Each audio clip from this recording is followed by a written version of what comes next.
Bonjour, bienvenue sur cette chaîne. Aujourd'hui dans cette vidéo, on va traiter un exercice en béton armé sur le chapitre de traction simple. La vidéo précédente, on a traité un exercice sur ce chapitre mais à l'état limite ultime, c'est-à-dire fissuration peu préjudiciable. Mais aujourd'hui, on va traiter à l'état limite service fissuration très préjudiciable. Ici, milieu très agressif, c'est-à-dire fissuration très préjudiciable.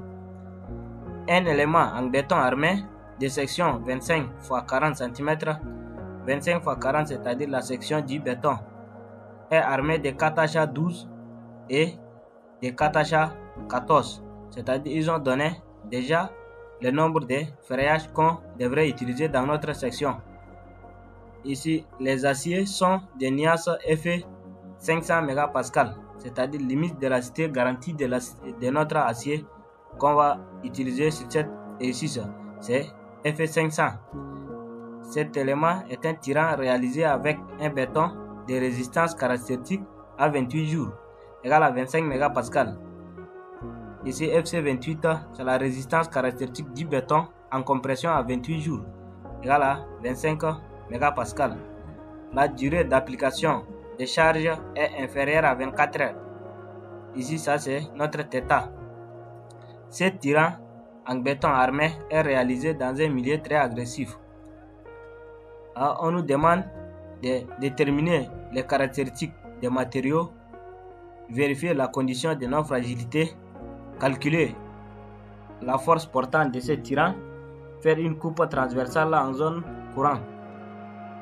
Ici, déterminer les caractéristiques des matériaux, c'est-à-dire déterminer les caractéristiques du béton et de l'acier. Passons à la correction.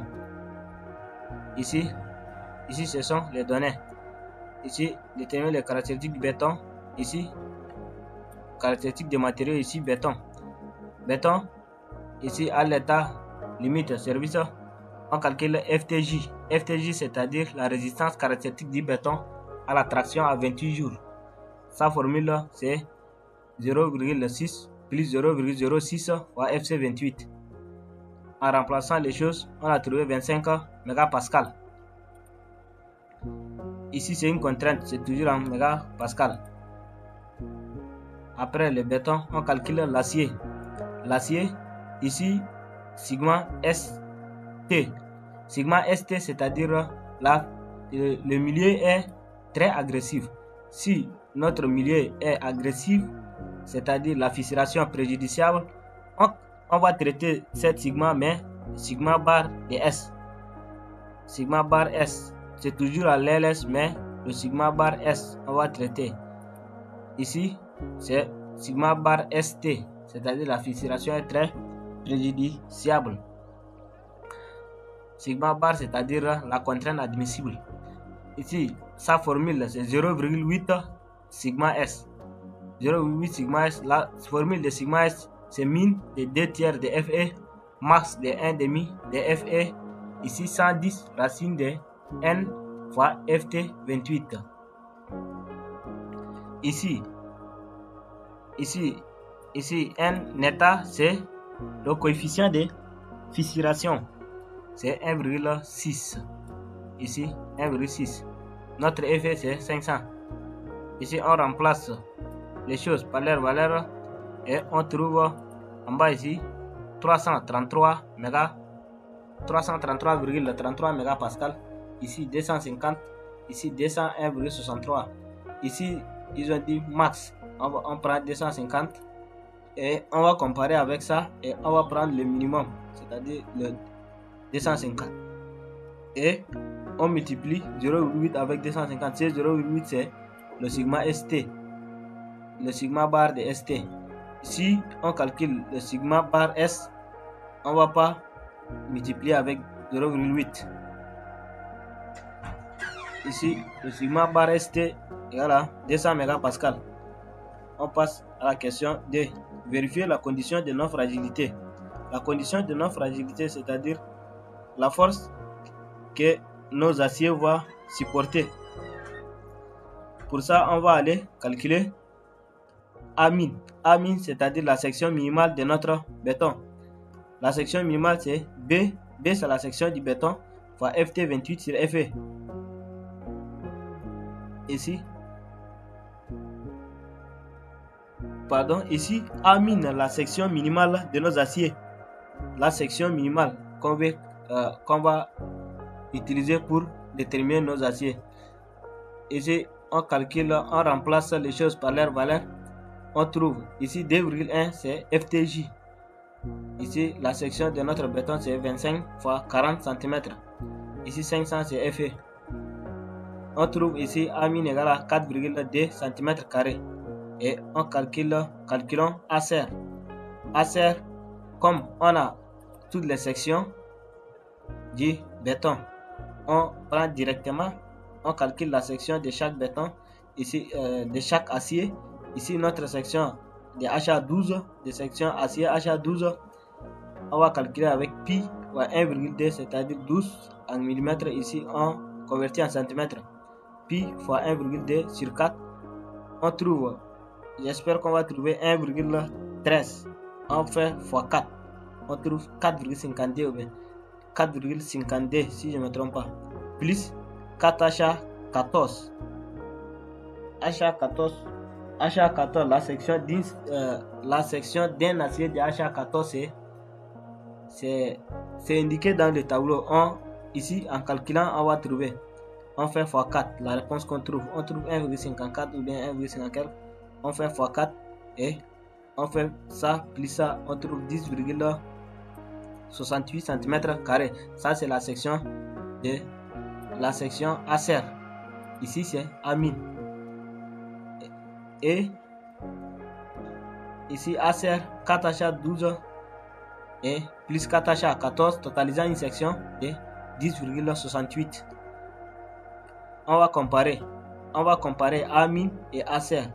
Ce qui est le plus maximal, on va utiliser celui qui a une valeur maximale qu'on va choisir. Ici notre ACR est supérieur à A min. C'est pour cela on choisit ACR. Ok, c'est vérifié. Ici notre condition de non fragilité est vérifiée. Ici on passe à la question 3.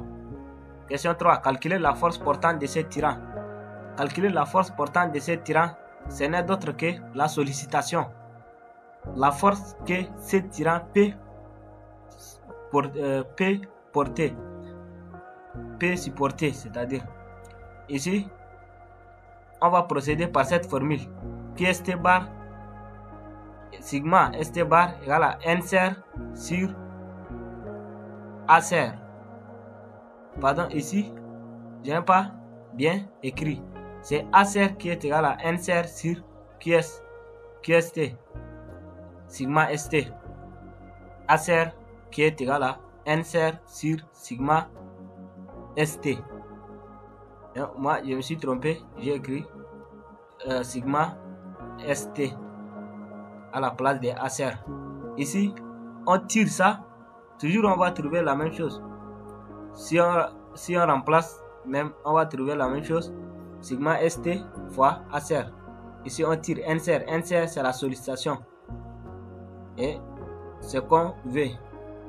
Ici on remplace les choses par leur valeur. Ici on a fait 10 puissance moins 4 parce que on veut revenir.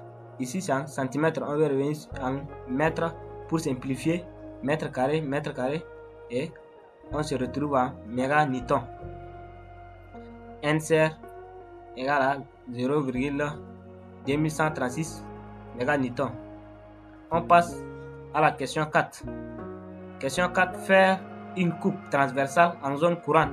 En zone courante, c'est-à-dire la zone où on n'a pas fait le recouvrement.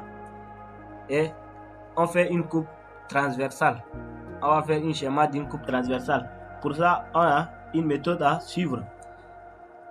On va calculer les dispositions constructives d'abord.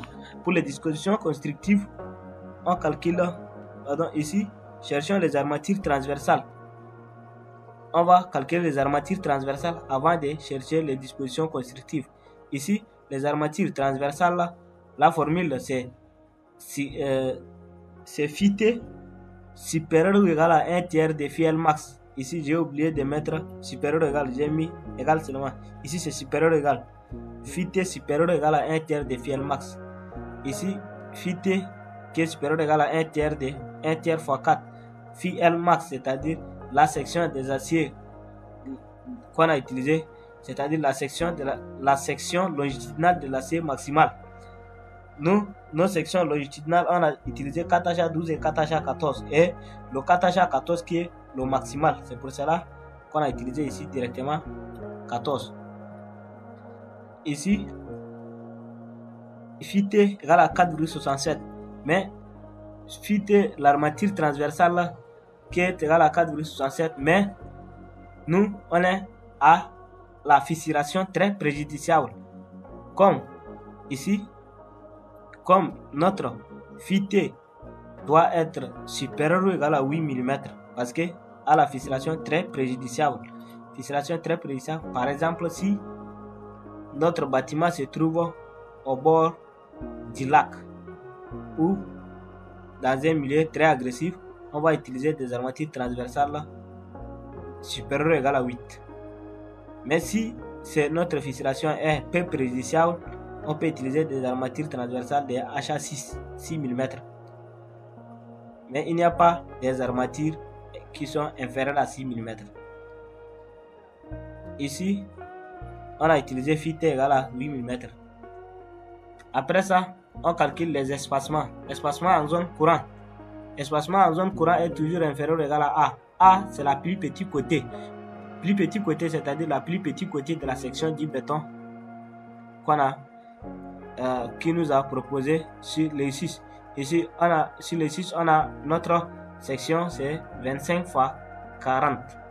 Et notre plus petit côté, c'est 25. Inférieur ou égal à 25. Comme c'est inférieur ou égal, on prend 20. Ici, espacement en zone courant, on prend 20 cm.